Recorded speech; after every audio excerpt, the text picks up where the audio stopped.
नमस्कार, अपना महाराष्ट्र में आपका स्वागत है। मैं हूं आपके साथ सचिन दुबे। मुंबई के इतिहास और बहादुरी की पहचान रही 1937 की ऐतिहासिक टर्न टेबल लैडर एक बार फिर नए रूप में सामने आई। मुख्यमंत्री देवेंद्र फडणवीस ने इसे मुंबई वासियों के लिए गर्व का क्षण बताया।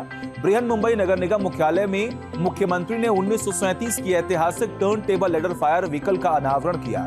ये वही ऐतिहासिक फायर वाहन है जिसने 1944 में मुंबई बंदरगाह पर SS फोर्ट स्टीकाइन जहाज में लगी भीषण आग के दौरान अहम भूमिका निभाते हुए लोगों की जान बचाई थी। इस मौके पर मुख्यमंत्री देवेंद्र फडणवीस ने मुंबई अग्निशमन विभाग के जवानों के बलिदान और इस ऐतिहासिक वाहन के संरक्षण की सराहना की। समय के साथ जर्जर हो चुके turn table ladder fire vehicle को नगर आयुक्त भूषण गगरानी की परिकल्पना और उद्योगपति गौतम सिंघानिया के सहयोग से नया जीवन मिला। आज यह ऐतिहासिक टर्न टेबल लैडर एक बार फिर अग्निशमन सेवा के लिए तैयार है। मुंबई की विरासत, साहस और सेवा भावना का जीवंत प्रतीक है। जो गोदी में सबसे बड़ा अग्निकांड हुआ था, उस समय इसी फायर ब्रिगेड की गाड़ी के माध्यम से वहां पर आग पर काबू पाया गया था और इसने बहुत अहम भूमिका उस समय निभाई थी। और आज फिर एक बार सेरेमोनियसली हमारी मुंबई महानगर पालिका की फायर फाइटिंग फ्लीट में उसको शामिल किया जाता है। बृहन मुंबई महानगर पालिका का फायर फाइटिंग विभाग ये देश में और दुनिया में अपने कार्य के लिए जाना जाता है और कई ऐतिहासिक पलों पर अपने जान पर खेलकर भी और कई बार तो बलिदान देते हुए मुंबईकरों को अग्नि के तांडव से बचाने का काम ये हमारे इस फायर ब्रिगेड ने किया है। नांदेड़ में श्री गुरु तेग बहादुर साहिब जी के 350वें शहीदी समागम के अवसर पर हिंद दी चादर कार्यक्रम आयोजित किया गया। इस कार्यक्रम में महाराष्ट्र के मुख्यमंत्री देवेंद्र फडणवीस भी शामिल हुए। इस मौके पर मुख्यमंत्री देवेंद्र फडणवीस ने श्री गुरु तेग बहादुर साहिब जी की महान शहादत को नमन किया।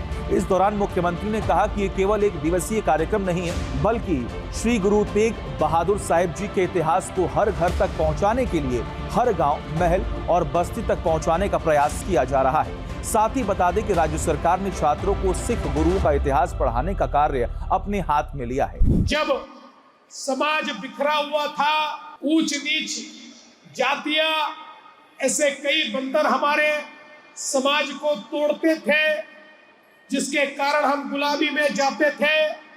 ऐसे समय गुरु नानक देव जी ने एक निरंकार का मंत्र हमको दिया, सभी को एक साथ जोड़ने वाला। ये निरंकारी इस प्रकार का विचार, जिस विचार ने उस समय पूरे देश के अंदर अलग अलग समाजों को जोड़ने का काम किया। 77वें गणतंत्र दिवस पर मुख्यमंत्री देवेंद्र फडणवीस ने मुंबई में ऐतिहासिक छत्रपति शिवाजी महाराज पार्क में राष्ट्रीय ध्वज फहराया। इस मौके पर मुख्यमंत्री देवेंद्र फडणवीस ने महाराष्ट्र को भारत की अर्थव्यवस्था की रीढ़ बताया। उन्होंने दावोस निवेश और कृषि विकास योजनाओं के जरिए राज्य को अजेय बनाने का संकल्प लिया। अपने संबोधन में उन्होंने कहा कि हाल ही में दावोस में विश्व आर्थिक मंच में महाराष्ट्र ने 30 लाख करोड़ रुपए के निवेश समझौतों पर हस्ताक्षर किए, जिससे भारत की अर्थव्यवस्था को आगे ले जाने में राज्य का पक्ष और भी मजबूत होगा। सीएम ने यहां जनता से संवैधानिक आदर्शों को बनाए रखने का आह्वान भी किया।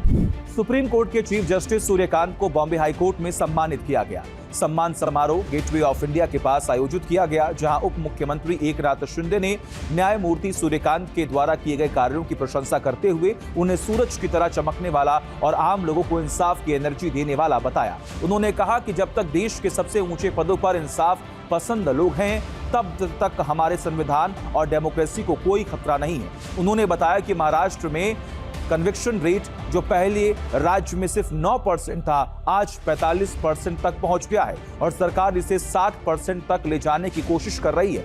उन्होंने चीफ जस्टिस से रिक्वेस्ट की कि वह अपने कार्यकाल के दौरान कोल्हापुर की बहुत इंतजार की जा रही सर्किट बेंच को फुल बेंच का दर्जा दें। अपना महाराष्ट्र में फिर मिलेंगे, तब तक के लिए दीजिए इजाजत।